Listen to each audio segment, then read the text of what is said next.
Assalamu alaikum wa rahmatullahi wa barakatuhu. We are heading towards the Ahmadiyya Muslim Youth Association UK's Ijtema site in Alton, Hampshire.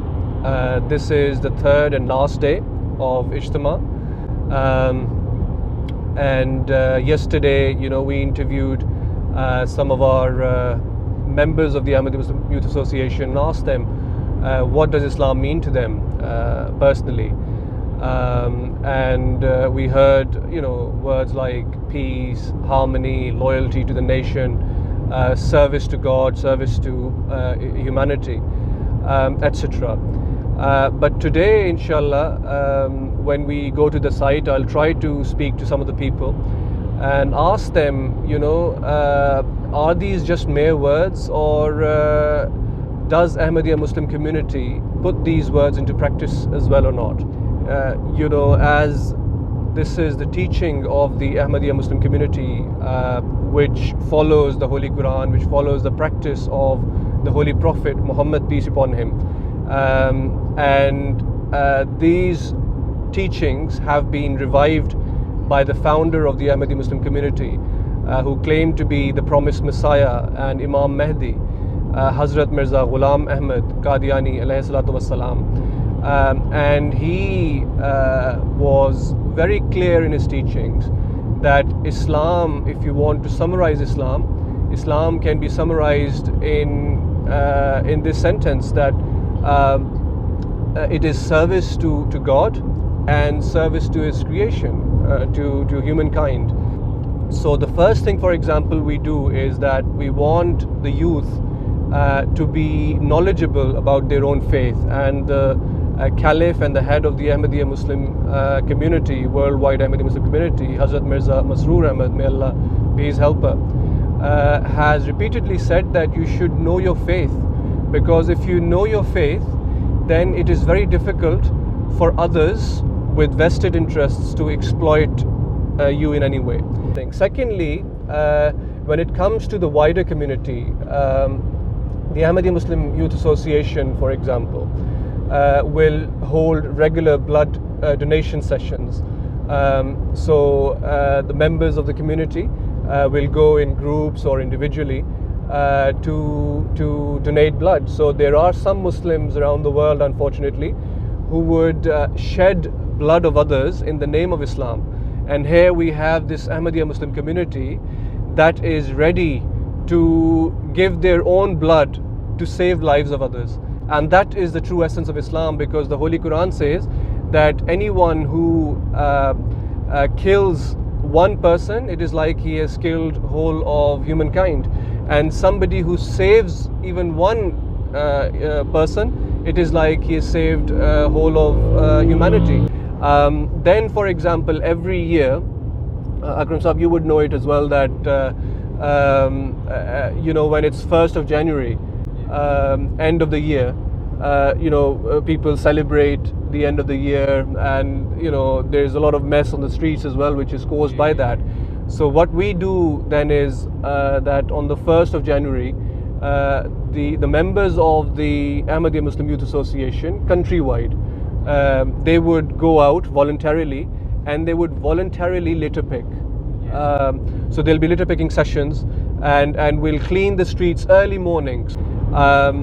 Then, for example, the Ahmadiyya Muslim Youth Association does a number of charity collection sessions, and we collect charity for various UK charity organizations, regardless of their affiliations, if they are Muslim organizations or not, as long as they're serving humanity and we see that they are doing it, then we support them in whichever way we can.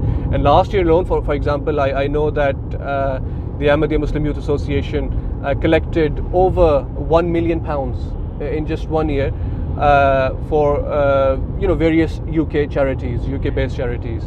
I just wanted to give you a summary of what happens, and then inshallah, hopefully, when we go to the site, we would like to speak to some people and see how it's being done. So inshallah, see you at the site after a while. Assalamu alaikum wa barakatuh. Assalamu alaikum wa rahmatullahi wa barakatuh. So we have just arrived at the Ijtema site. Today is the third day of Ijtema. and highlight of the event is today. We have, inshallah, we are expecting our beloved Hazur to grace the event with his presence sometime in the afternoon today. So yes, let's go in and see and speak to some people and see the activities that are happening at the moment. Assalamu alaikum. I've got Umar Nasir Saab here with me. He's part of the National Tabligh Department. So Umar Saab, we are here at the Tabligh Marquee. A number of activities are happening. We have, I know a couple of exhibitions here. Regular talks are happening as well. We've got Why I Believe in God speech contest happening as well. We're giving away free book, 10 Proofs for the Existence of God Almighty. By the second caliph of Ahmadiyya Muslim community. So yeah, if you can give us a bit about the Tabligh department itself, and also the kind of activities that are happening here. Thank you very much for the interview, and so we can share what we're doing. So in terms of what this tent is, as you said, it's sort of collaboration between the wider National Tabligh department and also Khuddamul Tabligh, that of course you're taking a leading role in. So we do have these books, 10 Proofs on the Existence of God by Khalifa Sani, an amazing book describing so many different ways that we can actually know the existence of Allah. And it's so short, you can look at it here. It's so short, but it's jam-packed with information and with fantastic arguments. And that's something the Ahmadiyya Muslim Jamaat really encourages. It encourages people to go and investigate about their faith. Don't just inherit it if you're a born Ahmadi. Investigate it, have the satisfaction of mind and heart for yourself. Something very pertinent that that respected Sadr Saab said yesterday in his fantastic speech, which is that it's not wrong to question your faith, but it is wrong to question it and not investigate it properly and have trust in those who have gone before that the answers aren't there. So question it, but also actually look for the answers and search for them in a good way, and you will be satisfied. We also have here the Why I Believe in God speech contest. You're obviously taking the lead in that. You've got a lot of videos of people, which I'm sure you'll be putting online, describing why they believe in God. So we'll move over to some of the exhibitions here. This is the rolling Q&A that we're doing. We're going to start it very shortly again. Yesterday went very well. We had our special guest, Maulana Abdul Hani Jahangir Khan Sahib, who gave a fantastic question and answer session, including questions on the Arab world, Israel, Palestine, and all kinds of really interesting topics. So that's about to start, and that goes on throughout the entire Ijtema. People just come in, they ask their questions, they can go out, and it's just, we're trying to create a constant supply of questions and answers to satisfy people's minds and hearts. So we'll go on to some of the exhibitions that we have now. So these are exhibitions that we try to focus on the existence of God. And so we used ones that were largely about prophecies of the Holy Quran and the sayings of Prophet Muhammad, peace be upon him. So this is one on signs of the hour, which we've had a previous video clip explaining at the Jalsa Salana, the annual convention of the Ahmadiyya Muslim community. So I'll run through this a little bit quicker than I did last time, show you some of the highlighted prophecies of the Prophet Muhammad, peace be upon him, and of the Holy Quran. One of the major ones about this age would be that the state of the Muslim world would be very, very, unfortunately, be degenerate, if you will. So the Prophet said that there will come a time, peace be upon him, there will come a time upon the people when nothing will remain of Islam except its name only, and nothing will remain of the Quran except its inscription. Their mosques will be splendidly furnished, but destitute of guidance. Their divines will be the worst people under heaven, and strife will issue from them and avert to them. So it was not that Islam needed reforming, Islam is the perfect religion, but it's that Muslims needed reforming at this time because they had ceased to follow the spiritual teachings of Islam. So what are the other signs that we are in this age? I mean, that itself is almost proof enough because that has clearly come true. Well, there are many, many things that the Prophet, peace be upon him, told us and which the Quran tells us. So for instance, one of the things is that he said that there will come a time when the son of Mary will certainly descend as an arbiter, and he will break the cross. He would abandon the young she-camel, and no one would endeavor to claim wealth tax on it. And the Quran says that in this time, the she-camels, 10 months pregnant, are abandoned, i.e. those most valuable camels are about to give birth to another camel, which back in the day was a huge source of and a great wealth asset because that was your main means of travel. They would be abandoned. And the Prophet linked that to the coming of the son of Mary, which is an epithet, a name, a term given to the reformer of the Muslims, who would be the Muslim Messiah, just as Jesus, peace be upon him, came to reform the Jews when they had gone astray, the promised Messiah would come to reform the Muslims when they went astray, and that's whom we believe is Hazrat Mirza Ghulam Ahmad of Qadian. Now the Prophet gave some fantastic prophecies. He said that when you see that this time would come when you see barefoot, naked, destitute shepherds competing and constructing tall buildings, which of course we've seen in the Gulf states. People 1 or 2 generations ago were literally shepherds, and now they are building the biggest skyscrapers in the world. He said that there will come a time when musical instruments and singing girls will be on their heads. This doesn't make any sense unless you understand that this is headphones. Indeed. He said a man's thigh will tell him what has occurred at his home after he has left. And where do we keep our phones? Right next to our thighs. We are informed of the goings on in our own homes. And my favourite here is when he said that dishes will communicate with each other. Amazing. So that literally means plates and dishes, and that was written down. It didn't make any sense until we understand, of course, satellite dishes are now this great source of information.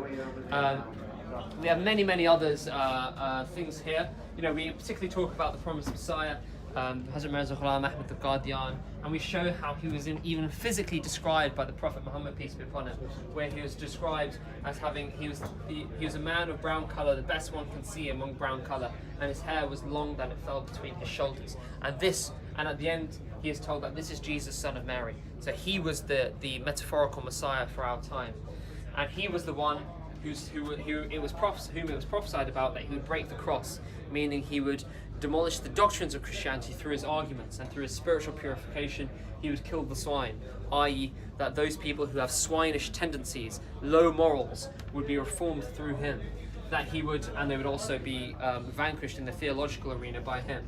He would abolish the jizya, that is to say that in his time there would not be jihad of the sword because it was not needed. Islam is being attacked by the pen, so there'll be jihad of the pen instead. And wealth will pour forth to such an extent that no one will be able to accept it. And the spiritual treasures that the promised Messiah has given to us are uncountable.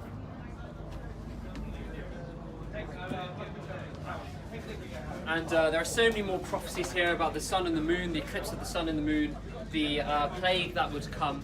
But actually I'd like to draw your attention finally to this one, where it said that the hour, i.e. the hour of great revolution in the spiritual world, would not come until the sun rises from the west. And this actually refers to the son of Islam, the son of the Prophet Muhammad, peace be upon him, and how in this age you would start to see for the first time people of the Western world beginning to accept the message of Islam, which has only really happened in the last century and a half or century, and the Ahmadiyya Muslim community have been the pioneering missionaries all over the Western world, people that have never actually encountered Islam. So the first real missionaries to America, the first mosque in London, and the best translations and the most widespread translations in modern age have been greatly facilitated or directly written by the Ahmadiyya Muslim community. So we're going to come on to the next exhibition. This is Science in the Quran, and this is about saying what are the scientific prophecies of the Holy Quran, because these are prophecies which are particularly useful in our day and age, in our very atheistic age, where people are being misled because of the claims of certain scientists that there is no God. Allah has himself given us so many scientific proofs and truths that they become arguments for the existence of God. And I'll highlight just a few. So the Quran clearly says, it talks about the Big Bang. It says, do not the disbelievers see that the heavens and the earth were a closed up mass, ratkan, and then we opened them out, and we made from water every living thing. Will they not believe? And this is a beautiful description of the Big Bang, the idea that the heavens and the earth, the entire cosmos, was once one thing, a ratkan, so a bundle as it were, something that's completely harmonious and homogeneous, which is the meaning of the word. It also means darkness, which is true, because photons and radiation only came much later. So it's a dark mass which was opened out. So that's what the Big Bang is, and that's beautifully described by the Holy Quran. It also describes the expansion of the universe. Allah says, we have built the heaven with might and we continue to expand it indeed. So this is also going on. We have, this is not obvious. The Prophet Muhammad, peace be upon him, could not have known this, but Allah knew it, because the author of the Quran is the author of the universe, and thus he's revealed these truths for our day and age. And there are so many others about the end of the universe, even about alien life, where God said that aliens exist and that you may well meet him if God pleases. And as well as that, we have many biological truths. So evolution is something that's clearly mentioned in the Quran, but not the Darwinian kind, but the God-guided evolution.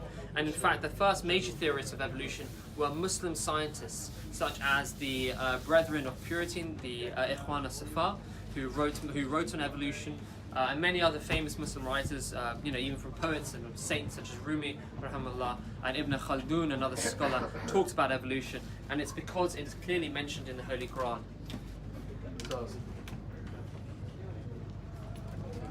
Finally, we come to mountains, and we have here the section on geology. So the Quran has all kinds of truths about mountains. One of the things it says that, have we not made the earth a bed and the mountains as pegs?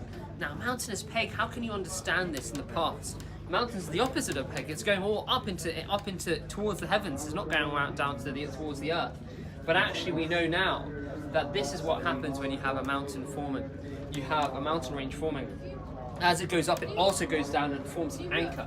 And in fact, this is from a geology textbook where they say beneath a mountain range where the crust is thickest, a deep root projects into the mantle and provides buoyancy. A deep root, literally what it says. Mountains as pegs and roots, it's another meaning of the word. Another thing the Quran says is that the mountains that you see, you think they are stationary while they are constantly floating like the floating of clouds. Such is the work of Allah, who made everything firm and strong. Now, this is true in two ways, both of which are revolutionary. Mountains can either be floating if the surface that they're on, if the earth itself is floating, and that's what we find, it's actually rotating. So the mountains which we think are stationary are actually moving all the time because the earth is moving. But not only that, mountain ranges themselves aren't entirely stationary on the earth's surface. They can actually move about. And this is what this geology textbook says, Understanding Earth. It says, as a mountain range forms, it slowly sinks under the force of gravity, and the continental crust bends downwards. When enough of a root bulges into the mantle to provide buoyancy, the mountain range floats. So the Quran is saying that mountains float, and now modern geology has confirmed this. Another aspect of all this, which we won't go through in too much detail, there are articles on this on rationalreligion.co.uk, is the fact that the Quran says that there's a particular type of mountain which refers to as rawasiya, which are in the earth that the earth may not quake with us, i.e. it reduces earthquake activity. And in the last 10 years we have greatly emerging evidence and powerful evidence that sea mountains or seamounts, when you have continental and oceanic crust meeting each other, break up the plates so that you have creep, what's called aseismic creep, i.e. so you don't have massive megathrust earthquakes which can cause tsunamis, you just have very, very slow creep. And without those mountains, they think we would have huge earthquakes all the time on these borders. So the Quran here has been proved right as well. And this is something atheists use as an objection to the Quran for many decades, but actually it's been proved true as well. And finally, we have the fact that the earth is being spread out, and this has also been used as an argument by atheists. They say, well, they somehow infer from this that this means that the Quran says we believe in a flat earth. But actually what the Quran says is that we have spread out the earth and we have created in the mountains, we have created in it firm mountains. And the earth is being spread out. Because how are tectonic plates created, especially oceanic plates? They're created at seafloor spreading zones, like mid-ocean ridges, where you have the magma coming up and it's pushed out, and then you have plates literally being formed and spread. And it's the term is literally in geology called seafloor spreading. That's how the Earth's crust is generated. And this is something that the Quran talks about as well. And the earth, we have spread it out. So there are so many beautiful scientific properties of the Holy Quran. There are many others which we can discuss, but these are the ones that we've got on an exhibit here. And we're going to be starting our Q&A in a bit. So thank you very much for joining us. Go to rationalreligion.co.uk and also subscribe to us on YouTube, as well as trueislam.co.uk and the True Islam YouTube channel that we have as well. And you can keep up to date with all of our latest content. Jazakallah. So I'm going to the sports area, and I've heard that there is a kabaddi match going on, and I want to speak to someone in particular. I want to speak to Abdul Rauf Lodi Sahib, who's apparently there. He's the Mohtamim of Khidmat-e Khalq, which is basically Secretary Service to Mankind department of the Khuddamul Ahmadiyya UK, which is Ahmadiyya Muslim Youth Association. So let's go and see if he's there.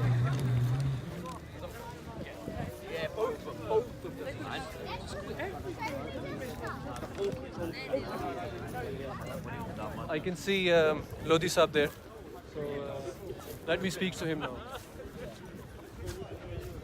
Lodi Sahib, right? Lodi Sahib, you're right? Alhamdulillah, yes, good.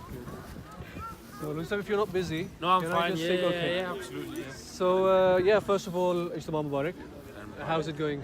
Alhamdulillah, going well. A bit of organisation as well as participation in sports. So yeah, both sides, a lot of positive feedback. So weather's nice today. Always a positive. So alhamdulillah. Right. So, you know, when I was coming here, I was mentioning that Ahmadiyya Muslim community believes in Islam to be a peaceful religion. A religion that teaches you to serve God and mankind. And you, mashallah, are Mu'tamim Khidmat Khalq, which is service to mankind. So we believe in those things, but do we put those beliefs in practice as well or not? So if you can, you know, give us a bit of a summary of the kind of activities that your department does and the Ahmadiyya Youth Association does in this regard. So yeah, like you said, that's what it is. There's a lot of preaching, saying that we serve those in need and all of that. So, but I think what we try to do in our department is actually put that into motion. Practice it across the country. There's a lot of projects we're doing, but the core of it is serving those in need. As it's our obligation.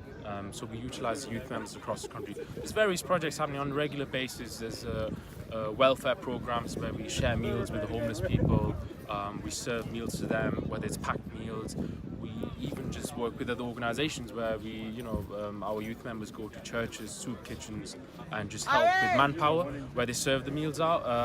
So that's a really important aspect, and I think these things humble our youth members as well when they see that, and they feel like they did something good, and it's a rewarding feeling, as well as it's good for them to be more grateful, appreciate what they have, because a lot of times when we speak to those sleeping on the streets, it's really unfortunate stories. It's a series of unfortunate events that get them into this situation. And we're also trying to work with the government and other organizations that are doing really well in these spaces. So I think helping the homeless is something that we're really massively involved in. Baitul Futuh Mosque, where we work with the kitchen staff, we have served around 100,000 meals in the last 5 years by the grace of Allah. And we're carrying on. This is just something that we do with the Elderly Association as well. And overall, we've in the Youth Association, we have on the streets, where we actually go on the streets, Manchester, Birmingham, and in London Central, Glasgow as well. We have served, I think, close to 100,000 meals on our records. So, alhamdulillah, it's good works, but it's also getting new members involved in the task. So we started helping them how to prepare basic meals. You don't have to necessarily buy. So we get our groups to prepare the meals, and then there's another group that goes out in the cars, and it's not just giving out the meals. I think we spend time with them. There's that aspect as well. Talk to them. And we have helped people get into jobs. So we have helped some people on the streets with a little bit of support, a little bit of financial support, moral support. We have got them into actual jobs as well. Not massive numbers, but it's still better than nothing. So that's one of our core projects. But around it, we have all sorts. We have tree plantings going on. We have NHS blood drives. Talk about that, NHS. The NHS were actually here at the Ijtema. They have signed up, I think, between 40 to 50 people. Yes, I think they really enjoyed it. They were just walking around signing people up to donate blood, and we're having a blood drive in October. So they've made about 40 to 50 appointments. So that's another thing where we're trying to open up our mosques across the UK. We're very close to getting them registered, between 20 to 28 mosques. God contest, which was the contest organised by Khuddamul Ahmadiyya UK. Third prize is Bilal Ahmed from Northwest.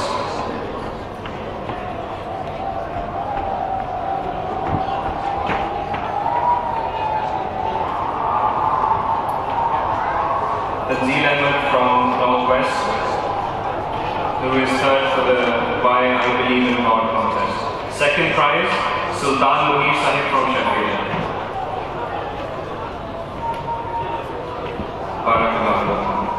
And first prize is Samar Bhatti from Leamington Spa.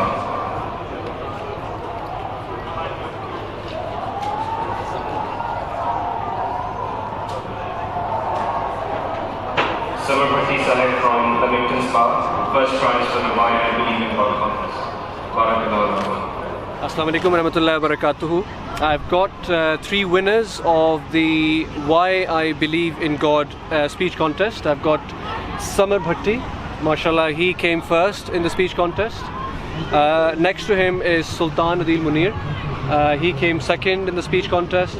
And then we have Tanzeel Ahmed, who came third in the speech contest. So those who are aware of the contest, basically if you go to Twitter, for example, and you type hashtag Why I Believe in God, you can see, you can listen to and watch all the entries that have been posted there. So yeah, anybody, we can start off with anyone who wants to, talk about it. What was it that, made you take part in this speech contest? Me and the topic, why I believe in God, is big itself. Like, it's a question that you should actually be asking yourself, why you believe in God, because well, we're all Muslims, but God is something that we should be all asking ourselves, like, why is he there, what does he do? So by taking part in it, I thought I'd get a bit more information on what God is actually about. So that was one of the reasons I took part. Amazing. I just wanted to give my insight and what I feel about how easy it is to know and see God around you as well. If you look at trees and if you look at the nature as well, you can see that there has to be a perfect creator who's created perfect creation. So that's one thing that inspired me to stand out and talk about. Brilliant. Samar Bhatti, you came first, mashallah. Yeah. And I saw the video as well. You had the graphics as well with it. And where was it shot? In desert in Abu Dhabi. In Abu Dhabi, desert in Abu Dhabi. Okay, yes. So tell us more about it. It was. I thought the topic was quite complex, but I got some help, and then there's loads of books out there which you can get this information from. So that helped me. MashaAllah, you did really well. And has participating in this contest helped you in gaining more knowledge about the topic as well? Yes, for sure. Like I personally feel like the relationship with God of mine has become stronger now. So it's actually a question that you should be like, we as Muslims just take it for granted. But God has given us a lot, and if we look around us, we can see a lot of things. So I think it's a good question you should be asking yourself. Good. Sultan? I've learned a lot as well, because when you ask it to yourself that do you actually believe in God, it makes you start thinking. So it did give me some food for some thought. Brilliant. And Samar? Yeah, I've learned quite a bit as well. Okay. Brilliant. Okay, no, Jazakallah. Thank you very much. And you also got, each of you got a copy of the book, which is the proofs of the existence of God. 10 proofs for the existence of God. That was written by Hazrat Mirza Bashiruddin Mahmood Ahmad Sahib, the second Khalifa and the head of the Ahmadiyya Muslim community. And it is a book that we should all be reading. It's a very small booklet. I think probably you can finish the whole reading in an hour's of, hour worth of session. But I think it's worth a read. And if you are attending the Ijtema, we have this book in the Tabligh Marquee. And for anybody who is coming to the marquee, they can, pick a free copy of this. So once again, barakallahu lakum to all of you. May Allah bless this, victory to all of you. And may our relationship with God Almighty, the living relationship with the living God, continue to increase. I think this is all about creating that, personal living relationship with Allah Ta'ala. And we're looking forward to Hazur's address as well, inshallah, today. And inshallah we'll gain more knowledge when we listen to Hazur's words. Jazakallah and Assalamu alaikum wa barakatuh.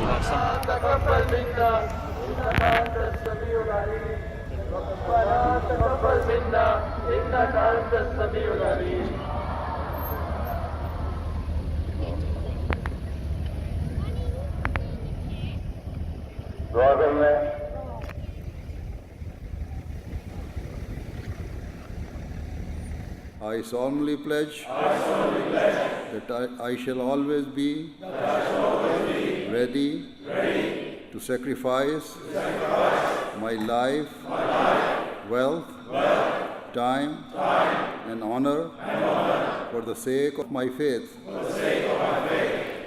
country, and nation. Most importantly, attending the Ijtema should focus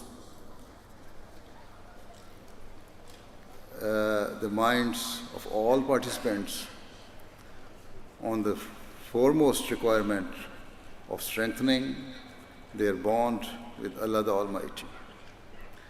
Most of you will be aware of the famous saying of Hazrat Muslim Mahmood radhiyallahu anhu, in which he addressed Khuddam by saying that nations cannot be reformed without the reformation of youth.